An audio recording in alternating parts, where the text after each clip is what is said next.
헌법재판소의 탄핵 심판 일정이 나왔습니다. 그래서 급하게 전문가 의견을 듣는 시간 마련했습니다. 헌법학자인 한상희 건국대학교 법학전문대학원 교수 연결해서 도움 말씀 듣겠습니다. 한상희 교수님. 네, 안녕하십니까. 예. 아유, 바쁘신데 죄송합니다. 급하게 연락을 드렸습니다. 네. 예.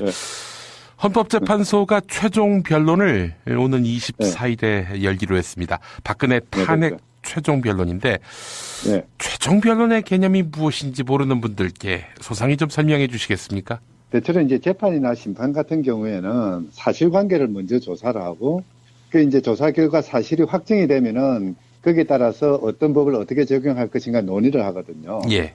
변론을 종결한다는 말은 사실조사를 1차적으로 끝내고 그 사실관계에 기반해서 양쪽의 주장들을 듣는 것을 이제 종결하겠다는 이야기죠. 예. 더 이상 사실조사를 하지 않고 그리고 양 당사자들의 의견을 듣는 것도 이제 그만두고 지금부터 우리는 법을 적용하는 것에 관해서 이제 의논을 해보겠다, 재판관끼리. 그걸 평의라고 그러거든요. 예. 평의에 착수하겠다는 그런 의사죠. 예.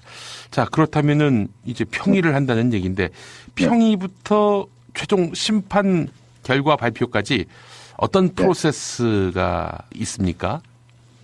거기에서는 대체로 이제 그 사실조사 과정을 통해서 나왔던 여러 가지 증거라든지 이런 걸 보고 이제 사실관계를 재판관끼리 확정을 하고요. 예.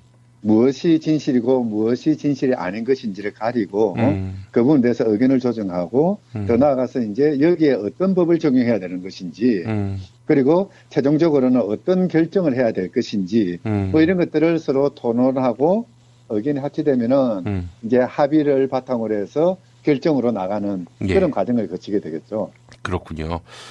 자, 근데 평의까지 변수는 없을까요? 이를테면은 박근혜가 내가 그동안 바빠서 못했는데 한번 나가서 내가 나의 입장을 밝히도록 하겠다라고 해서 갑자기 일정을 흐트러 놓는다든지 그런 일은 없을까요? 근데 권한이 정지되어서 거의 실업자나 마찬가지인 사람이 바빴을 리가 없죠. 뭐 어쨌든 이제 그렇게 주장할 수도 있는데 그 부분에 대해서 이제 변론이 종결되고 난 뒤에 다시 변론을 재개하는 것은 이거는 상당히 이례적인 일이거든요. 그리고 또 이제 그렇게 변론을 재개할 것인가 여부는 이제 재판부에서 결정할 사항이기 때문에 그리고 이미 재판부에서는 들을 만한 거 다 들었다 하고 결정을 한 것이기 때문에 다시 번복하기는 어려울 것 같습니다. 그럼 또 국민들이 가만히 안 계실 거예요. 그렇죠. 자, 그렇다면 교수님 대략 최종 변론 일정이 나왔는데 탄핵 심판 최종 결론은 언제쯤 있을 것 같아 보이십니까? 통상적으로 결정 내용에 합의를 하고 결정문을 쓰는데 2주 정도는 걸리지 않겠느냐. 그렇게 이야기하는데 대체로 결정문을 쓰는 것은 아마 지금 준비하고 있을지도 모릅니다. 초안 같은 것은. 그 초안 작성이 이루어지고 있다는 보도도 있습니다. 그렇죠. 어차피 인용 아니면 기각이니까. 초안을 만들어가지고 그 중에 둘 중에 하나만 선택을 하고 조금 보완만 하면 되는 것이니까요. 그러니까 이제 제일 중요한 것은 그 8명의 재판관 사이에 합의가 얼마나 빨리 이루어지느냐. 그게 더 중요한 일이겠죠. 이제 대체로 이제 이렇게 중대한 사건 같은 경우에는 일반적으로 만장일치로 결정을 내리려고 하는 그런 시도들을 하거든요. 이제 그랬을 때 이제 그 반대 의견, 소수 의견을 가진 사람들이 이제 만장일치에 동조하는 것인지 그렇지 않으면 자기 의견을 별도로 쓸 것인지 이 결정을 하는데 시간이 좀 걸리기는 하겠죠.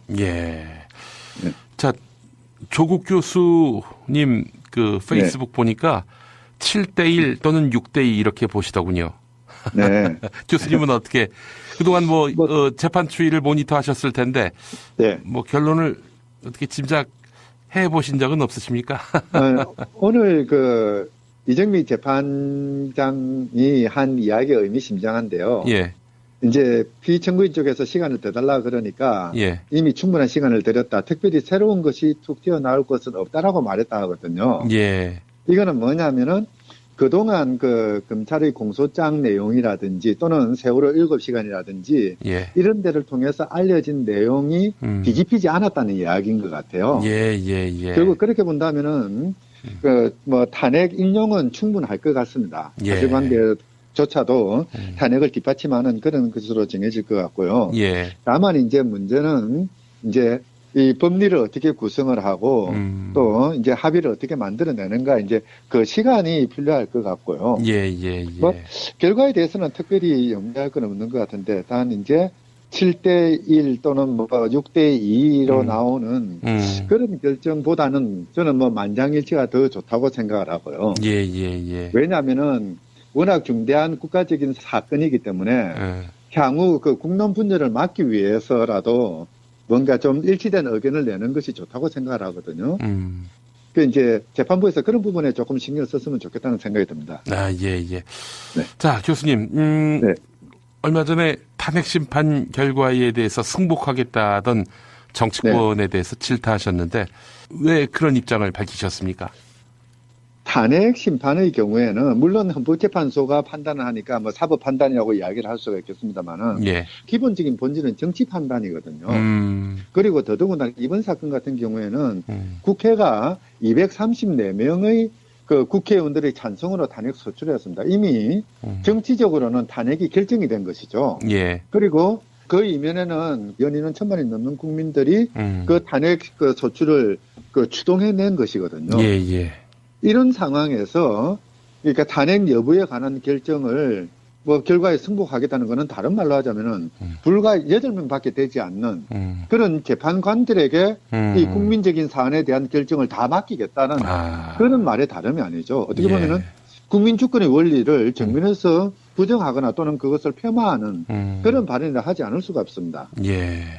바로 그래서 무조건 승복하겠다라는 식으로 이야기하는 것은 이거는 국민의 의사를 저버리는 것이고 또 바로 그런 부분들 그러니까 헌재의 결정에 대해서 뭔가 국민의 의사를 바탕으로 해서 이의를 제기하거나 또는 또 다른 대안을 마련해 나가는 것은 정치의 기본적인 그 내용이고 기능이거든요. 예. 어떻게 보면은 승복하겠다는 것은 그런 정치의 본연의 기능과 역할을 포기하겠다는 말과 다름이 아닌 거죠. 예. 민주사회에서는 있을 수 없는 발언이라고 생각합니다. 예. 근데 그걸 맥없이 그냥 다 합의해 줬으니 참 이 철학의 부재. 네. 입법부의 구성원들인데 말이죠. 그렇게 말이에요. 참 참담합니다. 예. 자, 교수님, 뭐 이렇게 귀한 시간 내주셔서 너무 감사하고 많은 도움이 됐습니다. 네. 고맙습니다. 예, 교수님. 한상희 건국대학교 법학전문대학원 교수였습니다.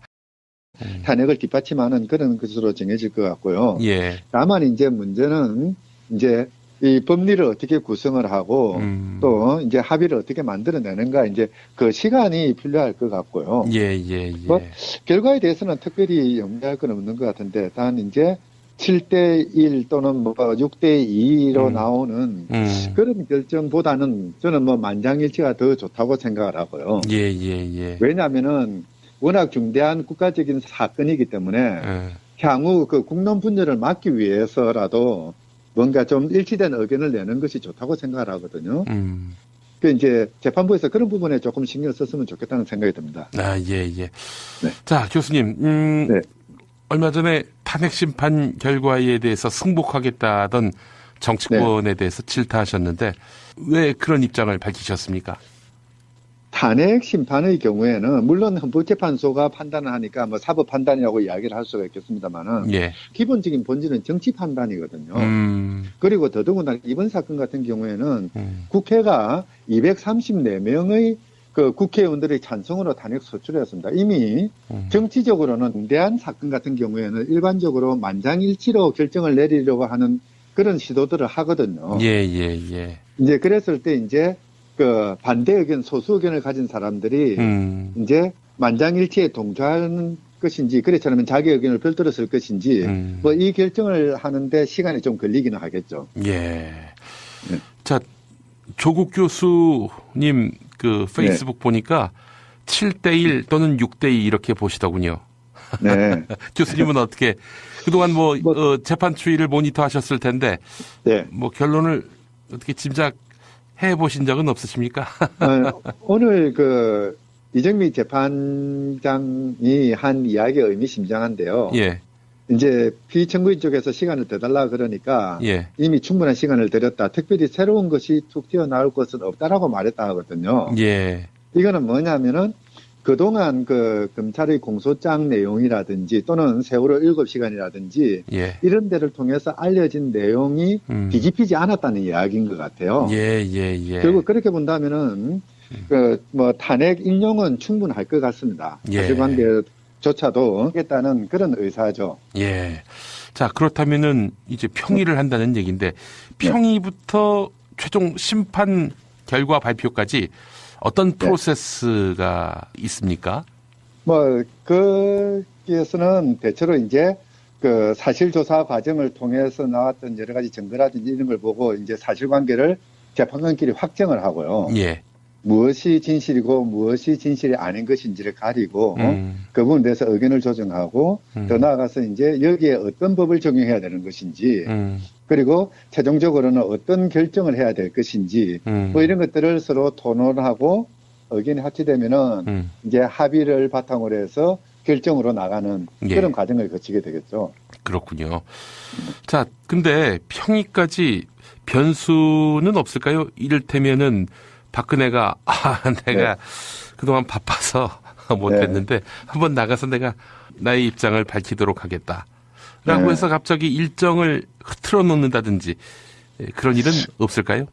근데 권한이 정지되어서 거의 실업자나 마찬가지인 사람이 바빴을 리가 없죠. 어쨌든 이제 그렇게 재판소의 탄핵 심판 일정이 나왔습니다. 그래서 급하게 전문가 의견을 듣는 시간 마련했습니다.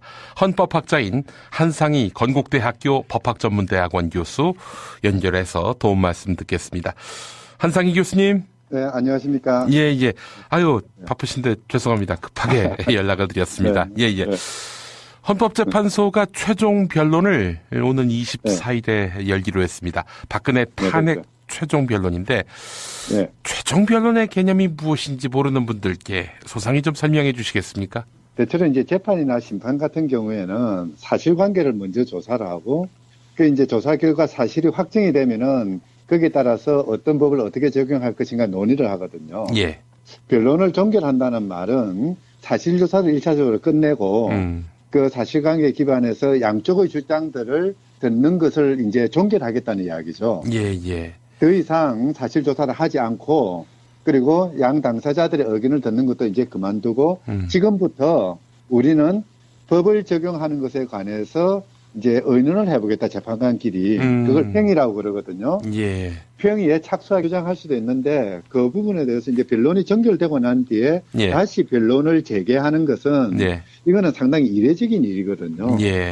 그리고 또 이제 그렇게 변론을 재개할 것인가 여부는 이제 재판부에서 결정할 사항이기 때문에 그리고 이미 재판부에서는 들을 만한 거 다 들었다고 결정을 한 것이기 때문에 다시 번복하기는 어려울 것 같습니다. 그럼 또 국민들이 가만히 안 계실 거예요. 그렇죠.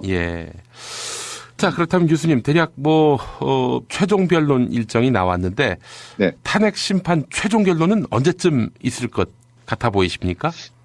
통상적으로 결정 내용을 합의를 하고 결정문을 쓰는데 2주 정도는 걸리지 않겠느냐.